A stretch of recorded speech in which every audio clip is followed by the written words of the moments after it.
Good morning students. Class 12th आपका जो chapter था जाति प्रथा और श्रम विभाजन और दूसरा मेरी कल्पना का आदर्श समाज। राइटर थे भीमराव अम्बेडकर।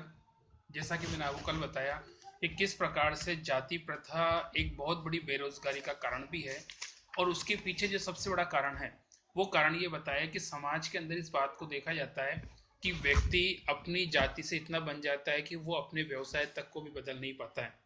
समाज उसे इसकी अनुमति नहीं देता। दूसरा कारण यहाँ पे कह सकते हैं कि भारत में इस प्रकार की व्यवस्था इसलिए दी कि पहले श्रम का विभाजन किया गया, क्योंकि हमने देखा होगा पहले वर्ण व्यवस्था थी, ब्राह्मण, क्षत्रिय, वैश्य, शूद्र, और उनके माध्यम से इस प्रकार से कार्य का विभाजन किया गया कि कौन सा व्यक्ति किस प्रकार के कार्य करेगा ताकि कार्य में पारंगतता हो और उसमें कह सकते हो कि व्यक्ति को किसी प्रकार की कोई कमी न महसूस हो, साथ में सुचारू ढंग से कार्य संपन्न हो। लेकिन वही व्यवस्था धीरे धीरे जाकर जाति व्यवस्था में बदल गई। उच्च वर्ग से संबंधित या कह सकते हो स्वर्ण जो व्यक्ति थे उनका वही रूप रह गया और वही प्रभाव समाज पे रह गया जैसा कि वर्ग उसमें देखने को मिला है। लेकिन निम्न वर्ग और दलित जो वर्ग था उसके प्रति ऐसा भावपूर्ण और इतना कह सकते हो व्यवहार नहीं रहा जैसा कि होना चाहिए था, और उसी का असंतोष इन व्यक्तियों में देखने को मिला। जैसा कि हम खुद भीमराव अम्बेडकर के बारे में जानते हैं कि खुद दलित वर्ग से संबंधित थे और इसका प्रभाव उन्होंने ये माना कि जातिगत उच्चता और निम्नता इन दोनों के भाव को उन्होंने महसूस किया और इसी से कह सकते हो कि दुखी होकर अंत में उन्होंने बौद्ध धर्म स्वीकार भी कर लिया था। दूसरी चीज यहाँ पे जैसा कि मैंने आपको बताया कि बेरोजगारी का भी बहुत बड़ा कारण ही है। कभी कभी ऐसा हो सकता है कि व्यक्ति किसी व्यवसाय में, पैतृक व्यवसाय में हो सकता है अपनी रुचि रखता है और कभी नहीं रखता हो। देखने की स्थिति में तो कोई दिक्कत नहीं, उसमें हो सकता है व्यक्ति पारंगत, क्योंकि उसे जन्म से ही वो व्यवसाय देखने को मिलता है, उसका अनुभव मिलता है और वो व्यक्ति उसमें आगे अपना भविष्य खोज सकता है। लेकिन कभी कभी ऐसी परिस्थिति भी आती है कि व्यक्ति ऐसा व्यवसाय को अनुपयुक्त मानता है या कह सकते हैं उसकी इच्छा के विपरीत होगा। तो उस स्थिति में वो व्यक्ति अगर अपना व्यवसाय बदलने की इच्छा रखता हो तो समाज उसे ऐसी अनुमति नहीं देता, मजबूरीवश उसे ऐसा करने को पड़ता है और फिर वो धीरे धीरे हो सकता है व्यवसाय में पारंगत नहीं होता बल्कि वो व्यवसाय उसके लिए एक बोझ बन जाता है। दूसरी मेरी कल्पना का आदर्श समाज। यहाँ पे जैसा कि आपको बताया कि भीमराव अंबेडकर ने एक ऐसे आदर्श समाज की कल्पना की है जहां पर किसी भी प्रकार से कोई भेद न हो, आदर्श समाज हो, व्यक्ति एक दूसरे से प्रेम पूर्वक व्यवहार करें। और यहाँ पे देखने को मिलता है कि व्यक्ति जो व्यवहार वर्तमान में कर रहा है या हो सकता है जो पहले कर चुका है, जिसमें हो सकता है जातिगत उच्चता और निम्नता का भाव था, व्यक्ति एक दूसरे से हीन भावना रखता, साथ में अपनी जातिगत उच्चता के कारण उनसे दूर रहता, उसको समाप्ति हो, साथ में स्वतंत्रता, समानता और बंधुत्ता, ये तीनों गुण होने चाहिए। हर व्यक्ति एक दूसरे को समान अवसर दे, एक दूसरे की स्वतंत्रता का पालन करे और एक दूसरे को अपना बंधु माने। हो सकता है जाति, धर्म, भाषा, लिंग, वचन, साथ में कह सकते हैं कि क्षेत्र, प्रांत, उम्र, इन सब का अंतर देखने को मिल सकता है। यहाँ तक कि शारीरिक वंश परंपरा का भी अंतर देखने को मिलता है और इसकी वजह से असमानता मिलती है। लेकिन इन सब के होने के बावजूद भी व्यक्ति को कानून के दृष्टिकोण से सबको समान अधिकार मिले, ये उनकी आदर्श कल्पना रही है। अब आता है क्वेश्चन आंसर। जाति प्रथा को श्रम विभाजन का ही एक रूप न मानने के पीछे अम्बेडकर के क्या तर्क हैं? आंसर है जाति प्रथा को श्रम विभाजन का ही एक रूप न मानने के पीछे अम्बेडकर के निम्नलिखित तर्क है। फर्स्ट, जाति प्रथा श्रम विभाजन के साथ साथ श्रमिक का विभाजन भी करती है। सेकंड, सभ्य समाज में श्रम विभाजन आवश्यक है, परंतु श्रमिकों के विभिन्न वर्गों में अस्वाभाविक विभाजन किसी अन्य देश में नहीं है।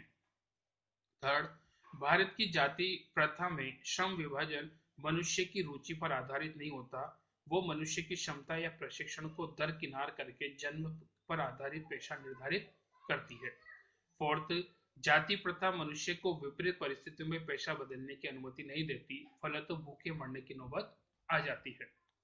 सेकंड, जाति प्रथा भारतीय समाज में बेरोजगारी और भुखमरी का भी एक कारण कैसे बनती रही है, आज यह स्थिति है या नहीं?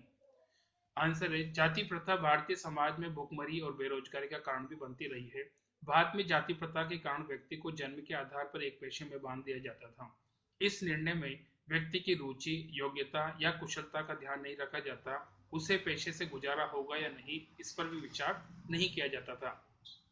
इस कारण भुखमरी की स्थिति आ जाती थी। इसके अतिरिक्त संकट के समय में मनुष्य को अपना पेशा बदलने की अनुमति नहीं दी जाती थी। भारतीय समाज पैतृक पेशा अपनाने पर ही जोर देता था। उद्योग धंधों की विकास प्रक्रिया या तकनीक के कारण कुछ व्यवसाय बेरोजगारहीन हो जाते थे। अतः यह व्यवसाय वो व्यवसाय न बदला जाएगा तो बेरोजगारी बढ़ती है। आज भारत की स्थिति बदल रही है। सरकारी कानून, सामाजिक सुधार व विश्वव्यापी परिवर्तनों ने जाति प्रथा के बंधन काफी ढीले कर दिए हैं, परंतु समाप्त नहीं हुए हैं। आज लोग अपनी जाति से अलग पेशा अपना रहे हैं। यहाँ पे जैसा कि आपको देखने को मिलता है कि वर्तमान में अगर व्यक्ति अपनी योग्यता रखता है तो वो पेशा बदलने की अनुमति समाज के द्वारा पा लेता है।